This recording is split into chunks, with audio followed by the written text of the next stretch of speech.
और रूस के रास्ते पर चला चीन। ताइवान के खिलाफ शुरू हुई वॉर प्लानिंग। चीन के साथ जंग की आशंका, क्या ताइवान की मदद करेगा अमेरिका? ताइवान से तनाव के बीच पीएलए महिला ब्रिगेड की ड्रोन ड्रिल और ताइवान की जंगी तैयारी, नागरिकों को दी फर्स्ट एड की ट्रेनिंग। चीन और ताइवान में बढ़ रहे तनाव से जुड़ी खबरों के लिए देखते हैं चीन वर्सेस ताइवान टॉप 9।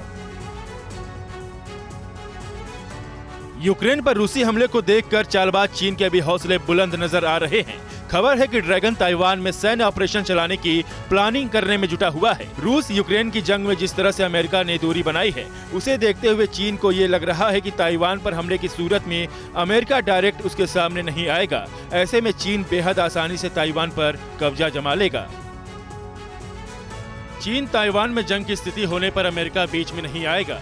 ड्रैगन की ये सोच उसके अखबारों में भी देखने को मिलती है। साउथ चाइना मॉर्निंग पोस्ट की एक रिपोर्ट में दावा किया गया है कि चीन के साथ संघर्ष की स्थिति में ताइवान को अमेरिका से हथियार और दूसरी सहायता मिल सकती है, लेकिन लड़ाई ताइवान को खुद ही लड़नी पड़ेगी। चीन सरकार की भोपू मीडिया ग्लोबल टाइम्स ने ड्रैगन के एटमी हथियारों के विस्तार पर सवाल उठाने वाले अमेरिका की मंशा पर सवाल उठाया है। ग्लोबल टाइम्स की एक रिपोर्ट में दावा किया गया है कि अमेरिकी सैन्य नेता, राजनेता और मीडिया चीन के परमाणु विस्तार को लेकर बार बार झूठ फैलाते हैं, ताकि चीन को खतरा बताकर वो अपने न्यूक्लियर हथियारों का विस्तार कर सके। यूक्रेन में अटैक से पहले रूस ने जैसे तैयारी की थी, ठीक वैसे चीन ने भी मूवमेंट शुरू कर दिया है। चाइनीज टैंक, आर्मी, आर्टिलरी और ट्रांसपोर्ट एयरक्राफ्ट एक्शन में आने शुरू हो गए हैं। चीन की आर्मी युद्ध के लिए अपनी मेडिकल क्षमताओं को बढ़ा रही है और पीएलए सैनिकों के लिए ऐसे बैरक बनाए जा रहे हैं जो कहीं भी, कभी भी, किसी भी हालत में महज 30 मिनट के भीतर तैयार हो जाएंगे।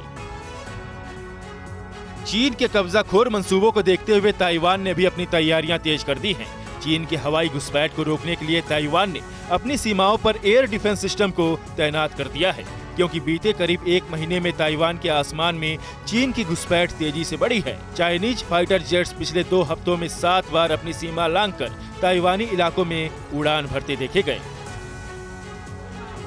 चीन के साथ बढ़ते तनाव को देखते हुए ताइवान की सरकार ने अपने नागरिकों की ट्रेनिंग भी शुरू कर दी है। ताइवान के सत्ताधारी दल डेमोक्रेटिक प्रोग्रेसिव पार्टी ने राजधानी ताइपे में आम नागरिकों के लिए फर्स्ट एड ट्रेनिंग कैंप का आयोजन किया, जिसमें ताइवानी नागरिकों को किसी घायल शख्स के बचाव के लिए जरूरी ट्रेनिंग दी गई। चीन ताइवान में बढ़ते तनाव के बीच पीएलए की स्पेशल महिला ब्रिगेड ने एक बेहद खास ड्रिल में हिस्सा लिया, जिसमें पीपल्स लिबरेशन आर्मी की इस महिला सेना ने एक घातक ड्रोन को उड़ाने का अभ्यास किया। चीन की इस लेडी आर्मी ने पहले ड्रोन की एक पुर्जे को जोड़ा, इसके बाद इसमें बारूद लोड करके फायर कर दिया।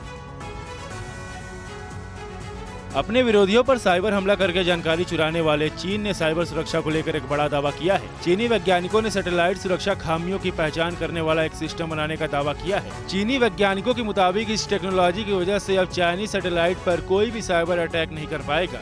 अगर कोई अटैक होगा तो सैटेलाइट ऑटोमेटिकली रिएक्ट करेगा। काफी हद तक श्रीलंका के आर्थिक संकटों के लिए जिम्मेदार चीन उसकी मदद करने के बजाय श्रीलंका में अपने युद्धपोत तैनात कर रहा है। श्रीलंकन मीडिया के मुताबिक चीन के 8 से 9 युद्धपोत और एक विमान वाहक पोत हम्बनटोटा पोर्ट पर नजर आए हैं।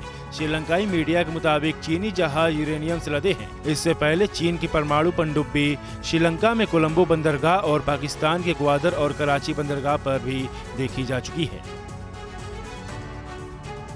अड़ी सोमवार से शुक्रवार शाम 6 बजे सिर्फ TV9 भारतवर्ष पर।